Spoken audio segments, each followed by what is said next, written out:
ஆவியானவர் அநேகருடைய வலையை மறுபடியும் மறுபடியும் அலச சொல்லுகிறார். வாசிக்க கேட்போமா? வாசியுங்கள். அப்பொழுது கடற்கரையிலே நின்ற 2 படவுகளை கண்டார். 2 படவுகளை கண்டார். மீன் பிடிக்கிறவர்கள் அவைகளை விட்டு இறங்கி வலைகளை அலசிக் கொண்டிருந்தார்கள். அவர்கள் வலைகளை அலசிக் கொண்டு இருந்தார்கள். கைகளை உயர்த்தி ஒரு ஆமேன் சொல்லுங்க. அல்லேலூயா. கடந்த ஞாயிற்றுக்கிழமை பகல் பொழுதில் இதை சார்ந்த சில வேத வாக்கியங்களை நாம் தியானிக்க ஏதுவாயிற்று. ஒரு மனிதனுடைய கையில் ஒரு வலை அலசப்படுகிறது என்றால் அந்த வலைக்கு இன்னும் எதிர்காலம் இருக்கிறது என்ற அர்த்தம். ஒரு மனிதனுடைய கையில் இருக்கிற வலை அலசப்படுகிறது என்றால் உரிமையாளர் அதை இன்னும் பயன்படுத்த விரும்புகிறார், பயன்படுத்த போகிறார் என்ற அர்த்தம். இன்றைக்கு ஒன்று புரிந்து கொள்ளுங்கள். எப்பொழுதெல்லாம் நாம் தேவ சமூகத்திற்கு வரும் பொழுது நம்முடைய குறைவுகளை ஆவியானவர் நமக்கு முன் எடுத்து வைக்கிறாரோ உடனே நீங்கள் புரிந்து கொள்ள வேண்டும், நான் இன்னும் செயல்படுவதை, பயன்படுவதை, உபயோகப்படுவதை என்னை அழைத்த என் அப்பன் விரும்புகிறார் என்று. எத்தனை பேருக்கு நான் சொல்றது புரியுது? அநேக மனிதர்களுக்கு தாங்கள் செய்கிற தவறை சுட்டி காட்டுவது விருப்பமில்லை. தாங்கள் செய்கிற குறைவுகளை ஒருவர் சொல்லிவிட்டால் சத்துருவை போல் பார்க்கிறவர்கள் உண்டு. இது எங்களுக்கு மட்டுமல்ல, இக்காலங்களில் மட்டுமல்ல. அப்போஸ்தலனாகிய பவுல் சொல்லுகிறார், சத்தியத்தை சொன்னதினால் சத்துருவானேனோ. ஆனால் ஒன்று நீங்கள் புரிந்து கொள்ள வேண்டும், ஆவியானவருடைய கேரக்டர் தான் அது. நீங்கள் ஒரு நாளும் உங்கள் தவறுகளை சுட்டி காட்டுகிறவர்களை எதிராளிகளாக நினைப்பவர்கள் மந்த புத்திக்காரர்கள். உங்களை சொல்லவில்லை. ஏனென்றால் நீங்கள் வேதம் கற்று வளருகிறீர்கள். அதனால் பரிசுத்த ஆவியானவருடைய சுபாவம் என்ன? அவர் பாவத்தை குறித்தும் நீதியை குறித்தும் மக்களே நியாய தீர்ப்பை குறித்தும் கண்டித்து, அப்ப அவருடைய செய்தியில் என்ன இருக்கும்? கண்டிப்பு இருக்கும். ஆவியானவர் எங்களோடு பேச வேண்டும் என்று ஜெபிக்கிற பலரும் கண்டித்தால் விரும்புகிறதில்லை.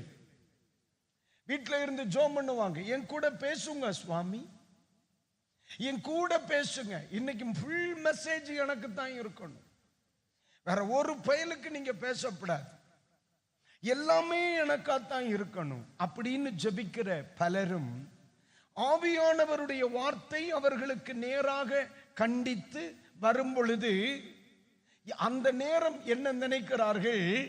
இது ஆவியானவர் என்னோடு பேசவில்லை, இது என்னுடையது இல்லை, இது யாரோ ஒருவருக்கு உரியது. கர்த்தர் பெரியம்மாவோடு பேசுகிறார், சித்தியோடு பேசுகிறார், என் மைத்துனரோடு பேசுகிறார், இது அவளுக்குத்தான், இது அவர்களுக்குத்தான் என்று திட்டமிடுகிற பலரும் மதிகட்டவர்கள் என்று பைபிள் சொல்லுது.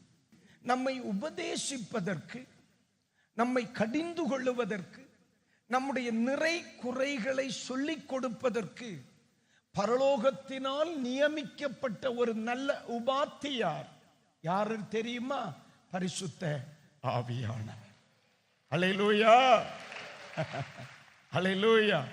அவர் கண்டித்து உணர்த்துவார். அப்ப கவனித்துக் கொள்ளுங்கள். அப்ப ஆவியானவர் என்னோடு பேச வேண்டும் என்று நான் விரும்பினால் என்னுடைய பிழைகள், என்னுடைய தவறுகள், என் குறைவுகளை அவர் சொல்லித் தருவார். காரணம், ஆவியானவருக்கு இன்னும் நான் தேவை. சொல்லுங்க, இன்னும் நான் தேவை, இன்னும் நீங்கள் கர்த்தருக்கு தேவை. இந்த 2026வது வருடத்தில் என் பிள்ளைகளை பார்த்து பரிசுத்த ஆவியானவர் இன்னும் வலையை அலச சொல்லுகிறார் என்றால் இங்கிருக்கிற வலைகள் இன்னும் ஆண்டவருக்கு தேவை. அல்லேலூயா. இதுவரை நீங்கள் பயன்பட்ட விதம் அல்ல. கடந்த முறை அந்த வலை கடலுக்கு சென்ற பொழுது ஒரு படகு நிரம்பத்தான் இதுவரையிலும் மீன் பிடித்திருக்கிறது. வலை ஒன்று நிரம்பிய படகு 2. அப்ப இனி வரும் நாட்களில் ஆண்டவர் உங்களை கொண்டு விரும்புகிற காரியம் கடந்த வருடத்தில் உங்களை கொண்டு உங்களுக்காக செய்ததை விட 2 மடங்காக செய்யும்படி ஆண்டவர் விரும்புகிறார் என்பதை நீங்கள் மறந்துவிடக்கூடாது. அல்லேலூயா. இதுவரைக்கும் வலை 1 படகு 1, இதுவரைக்கும் வலை 1 படகு 1. ஆனால் இனி வலை 1 படகு 2. அப்போ கர்த்தர் என்னை குறித்து, உங்கள் போதகராகிய என்னை குறித்து என் எஜமானன் நினைத்திருக்கிறது கடந்த வருஷத்தை விட 2 மடங்காக ஓடணும்.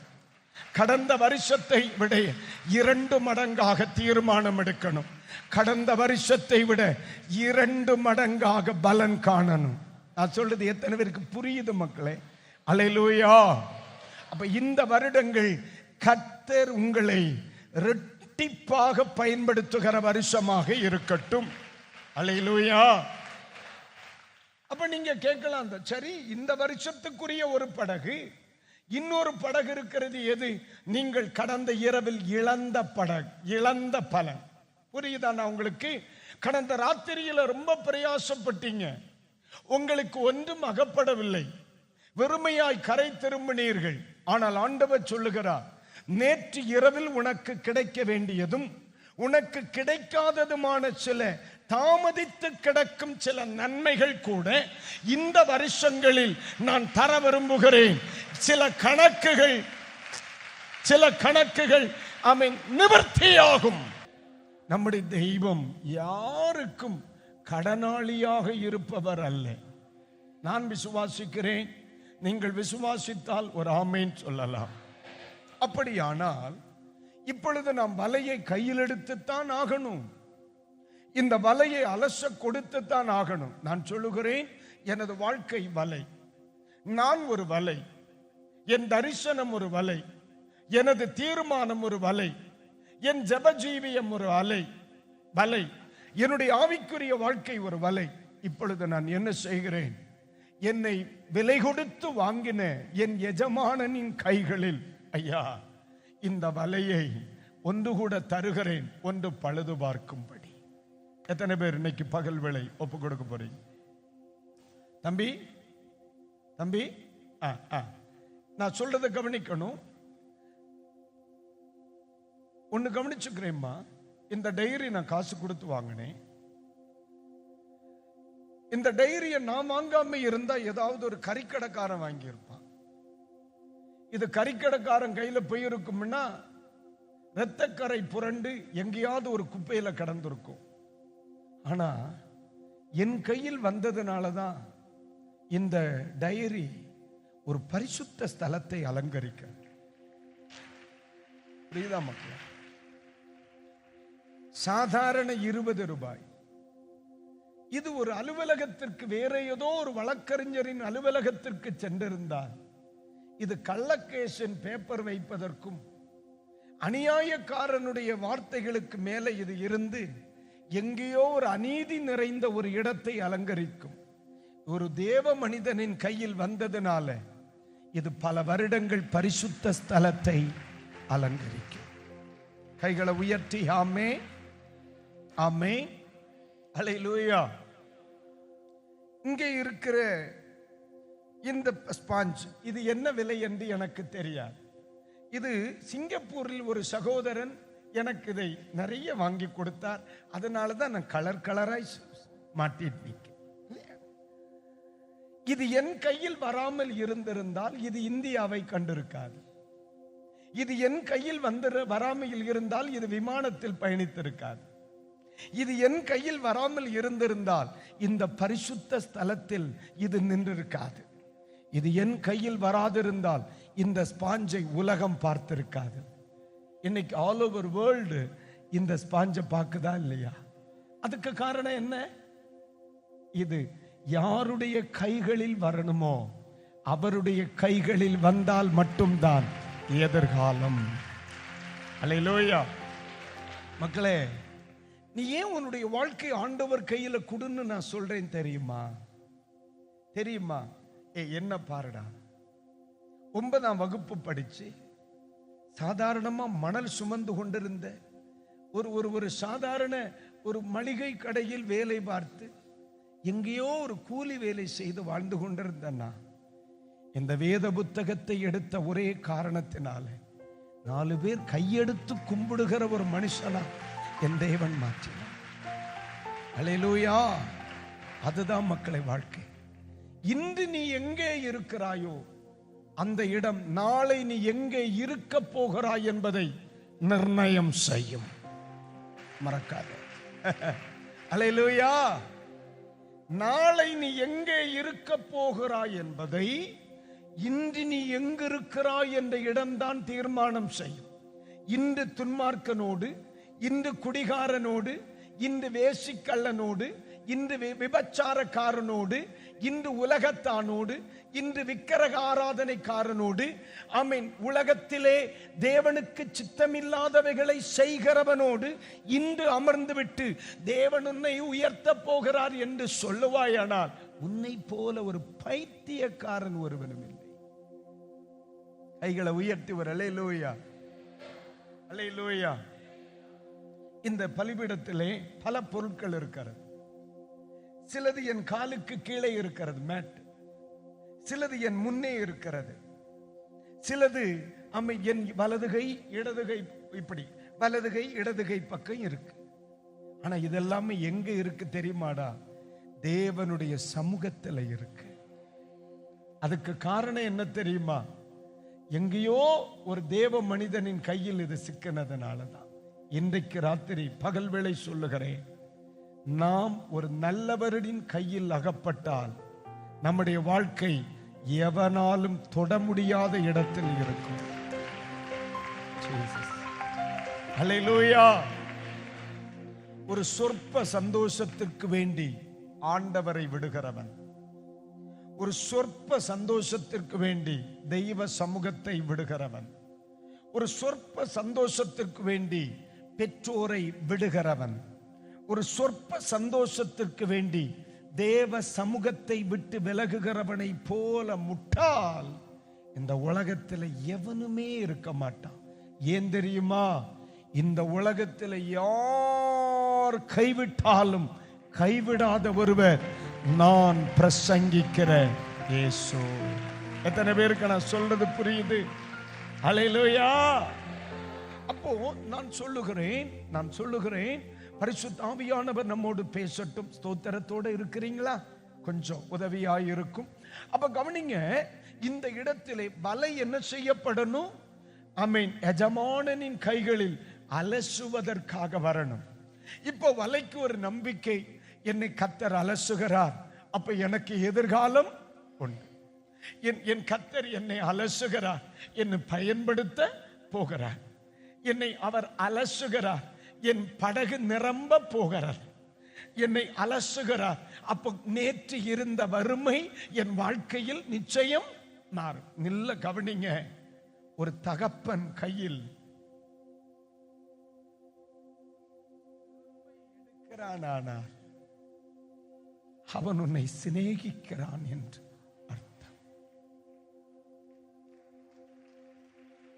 ஒரு தகப்பன் உன்னை பிரம்பை எடுக்கிறானால் உன்னை அவன் இழக்க விரும்பவில்லை என்று அர்த்தம். நான் சொல்லுகிற வார்த்தை புரிந்ததானால் ஒரு ஸ்தோத்திரம் சொல்லணும். உன்னுடைய தகப்பன் உன்னை கடிந்து கொள்வது உனக்கு கடினமாய் இருக்கிறது. உன் தாய் உன்னை கடிந்து கொள்வது உனக்கு கடினமாய் இருக்கிறது. உன் ஞாயிறு பள்ளி ஆசிரியர் உன்னை கடிந்து கொள்வது உனக்கு கடினமாய் இருக்கிறது. உன் போதகர் உன்னை கடிந்து கொள்வது கடினமாய் இருக்கிறது. அதனால கடிந்து கொள்ளாத போதகர்கள் எங்க இருக்கிறார்களோ அவர்களை தேடுகிறோம். பிந்தி வந்தாலும் ஒன்றும் சொல்வதில்லை, முந்தி போனாலும் ஒன்றும் சொல்வதில்லை, இடையில் உறங்கினாலும் ஒன்றும் சொல்வதில்லை, படுத்துறங்கினாலும் பார்ப்பதில்லை. இப்படிப்பட்ட ஊழியர்கள் எங்கிருக்கிறார்கள் என்று தேடி அவர்கள் ஆலயத்தில் போய் அமர்ந்து ஆமென் மகிழ்ச்சியோடு ஆராதிக்கிறேன் என்று சொல்லுகிறாய். இன்று பகல் வேளை சொல்லுகிறேன், அது ஆராதிக்கிற கூட்டம், சிநேகிக்கிற கூட்டம் அல்ல. சிநேகிக்கிற கூட்டம் பிரம்போடு உனக்காக காத்திருக்கும். அல்லேலூயா, ஆமென், அல்லேலூயா. நீ அழிந்து போகக்கூடாது என்பதற்காக, உன் குடும்பம் அழிந்து போகக்கூடாது என்பதற்காக, உன் பிள்ளைகள் அழிந்து போகக்கூடாது என்பதற்காக இந்த உலகத்தில் தன் முன் ஆராதிக்கிற தான் பெற்றெடுத்த மக்கள் ஒரு நாளும் எவனுக்கு முன்னும் தலை குனிய கூடாது என்பதற்காக அவர் வலையை அலசத்தான் செய்வார். அல்லேலூயா, அல்லேலூயா. தம்பி, என்றைக்கு இந்த பிரம்பு உன் கண்களுக்கு முன் இல்லையோ, நீ ஒரு எல்லையை விட்டு வெளியேறிவிட்டாய் என்பதை மறக்க கூடாது. எப்பொழுது உனக்கு முன்பு கண்டிப்பின் வார்த்தைகள் இல்லையோ, அப்பொழுது நீ ஒரு நேசிக்கிற எல்லையை விட்டு வெளியே போய்விட்டாய் என்பதை நீ மறக்க கூடாது. காரணம், நேசிக்கிற தகப்பன் பிள்ளைகளை சிட்சிக்கிறார். அல்லேலூயா. ஒரு ஸ்தோத்திரம் சொல்லுங்க, ஒரு ஸ்தோத்திரம் சொல்லுங்க. இதில் வயது வித்தியாசம் இல்லை, பண வித்தியாசம் இல்லை, வசதி வித்தியாசம் இல்லை. இந்த சபைக்குள்ளே நான் யாரையும் சார் என்று அழைப்பதில்லை, மருத்துவர் என்று அழைப்பதில்லை, மேனேஜர் என்று அழைப்பதில்லை, கம்பவுண்டர் என்று அழைப்பதில்லை, பிரதர் என்று அழைப்பேன். காரணம், சிஸ்டர்ஸை தெரிய வேண்டும் அல்லவா? பலரையும் பின்னால் பார்த்தால் பிரதரா சிஸ்டரா என்று தெரியவில்லை. ஆக தோத்திரம், பணத்தினாலோ பொருளினாலோ அவர்கள் வேலை செய்கிற வேலையினாலோ அவர்களுடைய அந்தஸ்தினாலோ இந்த சபையில் எவரும் அழைக்கப்படுவதில்லை. உண்டா? இல்லை. காரணம் என்ன? இந்த பலிபீடத்துக்கு முன்னே தெய்வம் தந்த அனைவரும் தேவன் வளர்க்க கொடுத்த மக்கள் என்று நினைத்திருக்கிறேன். பிரம்பை கையாடித்தான் ஆக வேண்டும். கைகளை உயர்த்தி வரலேலூயா. அப்படியே பிள்ளையாக இருக்க விரும்புகிறேன் என்கிறவர்கள் மட்டும் இரண்டு கை வேண்டாம், பைபிள் கீழே விழுந்த மடியில இருந்து வலது கை உயர்த்தி ஜோர முனலேலுயா சொல்லுங்க.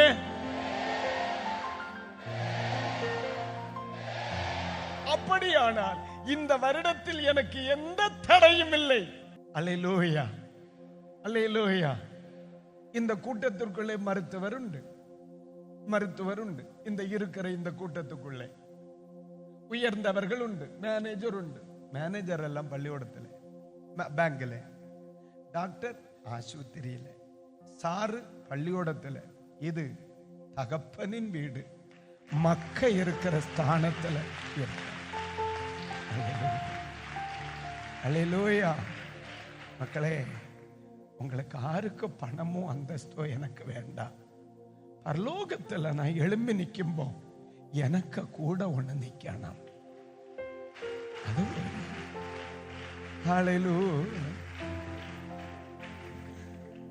உந்தன் அன்பாலே எந்தன் உள்ளம் கவர்ந்தி, இனி நானல்ல எல்லாம் நீரே. சொல்ல முடியுமா? உந்தன் அன்பாலே எந்தன் உள்ளம் கவர்ந்தி, இனி நானல்ல எல்லாம் நீரே. ராமேன் சொல்றீங்க. இந்த உறவில் நான் நிற்க ஆசைப்படுகிறேன் என்கிறவர்கள் மட்டும் கை உயர்த்தி ஒரு அல்லேலூயா சொல்லுங்க. ஆண்டவர் உங்களை ரொம்ப நேசிப்பாரியா. அல்லேலூயா, அல்லேலூயா. அநேக முறை பார்த்திருக்கிறேன். நான் ஜெபிக்க என் ஜெப அறையில் போகும் பொழுது, இப்போ இந்த இடத்துல ஒரு ராஜகுமார் இருக்கிறார், என் அன்பு சகோதரர். ராஜகுமாருக்காக நான் ஜெபிக்கிறேன் ஆண்டவரே. அப்படி சொன்ன எனக்கு கண்ணில கண்ணீரே வராது. என் அன்பு சகோதரர் டார்வினுக்காக ஜெபிக்கிறேன் ஆண்டவரே, என் கண்ணில கண்ணீர் வராது. ஜெரோமுக்காக, என் சகோதரன் ஜெரோமுக்காக ஜெபிக்கிறேன் ஆண்டவரே, அப்படின்னா கண்ணில கண்ணீர் வராது. ஆனா ஒரே நேரத்தில் என் பிள்ளை ராஜகுமாருக்காக ஜெபிக்கிறேன் ஆண்டவரே, அழாம இருக்க முடியாது. இந்த உலகத்துல ஆண்டவர் கொடுத்த பெரிய உறவு நமக்கு தேவன் கொடுத்திருக்கிற இந்த ஆவிக்குரிய தகப்பன் பிள்ளை என்ற உறவு. இந்த உலகத்தில் தலைவர்கள் அதிகம் உண்டு, தகப்பன்மார் இல்லை. தலைவர்கள் உண்டு, தகப்பன்மார் இல்லை. தலைவர்கள் கையில் டைரியும் நிபந்தனை புத்தகங்கள் இருக்கும், தகப்பனுடைய கையில் பிரம்பு இருக்கும். அல்லேலூயா. சத்துரு எடுக்கிற முதல் ஆயுதம் என்பது ஏசாயா 43 அதிகாரம் அதனுடைய 22 வசனத்தை இப்பொழுது வாசிக்க கேளுங்கள். 43:22 எழுதுகிறவர்கள் பைபிளை மூடிட்டீங்களா ராஜா? நீ வாழ்க, கர்த்தருக்கு ஸ்தோத்திரம். ஆமென். வாசிங்க பார்க்கலாம். ஆனாலும் யாக்கோபே நீ என்னை நோக்கி கூப்பிடவில்லை. இஸ்ரவேலே நீ என்னை குறித்து மனம் சலித்து போனாய். ஒரு ஆமென் சொல்லுங்க. பிசாசு என்ன பண்றான் தெரியுமா? ஆராதனைகள், தேவ சமூகங்கள், ஆண்டவருக்கு அடுத்த காரியங்களிலே நம்ம என்ன செய்து விடுகிறான் தெரியுமா? மனம் சலிக்க பண்ணி விடுகிறான். ஏதோ ஒரு காரணம். இப்போ முன் போல தேவ சமூகத்தின் மேல் நாட்டம் இல்லை, தேவ ஆலயத்தை குறித்து நாட்டம் இல்லை, தேவ பிள்ளைகளோடு கூடிய உறவை குறித்து நாட்டம் இல்லை. அதனால் ஆண்டவர் என்ன சொல்லுகிறார் என்று சொன்னால், உங்க தனிப்பட்ட வாழ்க்கையில் ஆராதனை, ஜபங்கள், தேவ சமூகம், ஆலயம் இவைகளை குறித்த நாட்டம் இல்லை. மனம் சலித்து போகுதல் இருக்கிறது என்றால் நீங்கள் வெறும் வலையை வீசிக்கொண்டிருக்கிறீர்கள். உங்கள் வாழ்க்கை தோல்விக்கு நேராய் பயணமாகிறது என்பதை மறந்துவிடக்கூடாது. கைகளை உயர்த்தி ஒரு அல்லேலூயா. ஆர்வமாக இருந்தவன் தான், ஆர்வமாக ஜெபித்தவன் தான், ஆர்வமாக தேவ சமூகத்தின் மேல் இருந்தவன் தான். ஆனால் இப்பொழுது நீங்கள் உங்களை பரிசோதனை செய்து பார்க்கணும். தேவ சமூகத்தை குறித்த முன் போன்ற ஆர்வம் எனக்கு இல்லை, முன் போன்ற எண்ணம் எனக்கு இல்லை. முன்னால ஜெபம்னா அவ்வளவு ஆசையா இருக்கும், ஆராதனைன்னா அவ்வளவு ஆசையா இருக்கும், ஆலயத்துக்கு போகணும்னா ரொம்ப சந்தோஷமா இருப்போம். ஆனா இப்போ அப்படி இல்லை பாஸ்டர். ஆனா நான் இது யாரிடத்திலும் சொல்லவில்லை. முன் போல் இருந்த விருப்பங்கள் இப்பொழுது எனக்குள் இல்லை. நான் வருகிறேன் என் மனைவிக்காக, நான் வருகிறேன் என் புருஷனுக்காக, நான் வருகிறேன் வர வேண்டுமே, அதனால் நான் வருகிறேன். என் போதகர் என்னை தேடுவாரே, அதனால் வருகிறேன். நான் வருகிறேன். வீட்டில் இருப்பது எப்படி? ஆனால் முன் இருந்த ஆர்வம் எனக்கு இல்லை என்கிற ஒரு நிலையில் இந்த சத்த எல்லையில் இருக்கிற எவராகிலும் இருப்பீர்களானால் தெளிவாய் சொல்லுகிறேன், என் பிள்ளைகளே, உங்கள் வாழ்க்கை தோல்வியில் விளிம்பை தொட ஆரம்பித்து விட்டது. அதற்கு ஸ்தோத்திரம் சொல்லுங்க. நான் சொல்லுது புரியுது அம்மா? தோல்வியின் விளிம்பை தொட ஆரம்பித்து விட்டது. தேவனுடைய சமூகத்தில் ஏற்படுகிற விரிசல் தான் ஜீவிதத்தில் ஏற்படுகிற தோல்வியின் முதல் அடையாளம். நான் சொல்றத புரிஞ்சவங்க மட்டும் ஒரு ஆமேன் சொல்லுங்க, ஒரு அல்லேலூயா. ஆமேன். நான் சொல்றது புரியுது அம்மா? ஆண்டவரிடத்தில் உண்டாகும் விரிசல், தேவ சமூகத்தில் உண்டாகிற விரிசல், ஆமென் ஸ்தோத்திரம், அந்த விரிசல் தான் ஜீவிதத்தின் தோல்வியினுடைய முதல் அடையாளம். அப்போ ஆண்டவர் சொல்லுகிறார், பிள்ளைகளே, அந்த விரிசலை இன்று பகல் வேளை இன்னும் சரி செய்ய ஆவியானவர் உற்சாகப்படுத்துகிறார். ஆமென். இப்ப நான் உங்களை கை உயர்த்த சொல்ல மாட்டேன், நான் உங்களை ஒப்புக்கொடுங்கள் என்று சொல்லுகிறேன். இன்று ஒன்று உணர்வடையுங்கள். ஆமா, நான் இப்படி இல்லை, நான் முன்னாடி தேவ சமூகம்னா எனக்கு ஆசையா இருக்கும், ஆலயத்துக்கு வர்றது விருப்பமா இருக்கும். இன்னைக்கு முன்னால மாதிரி இல்லை. நான் பல காரணங்களை சொல்றேன். அந்த விருப்பம் குறைஞ்சதுனால தான் இப்ப பிசினஸ் காரணமாச்சு, பிள்ளைகளுடைய படிப்பு காரணமாச்சு, ஆடு புழுக்க போட்டது காரணமாச்சு, மாடு புல்லு தின்னதெல்லாம் காரணமாச்சு. மக்களே, ஆடோ மாடோ பிள்ளையோ அல்ல.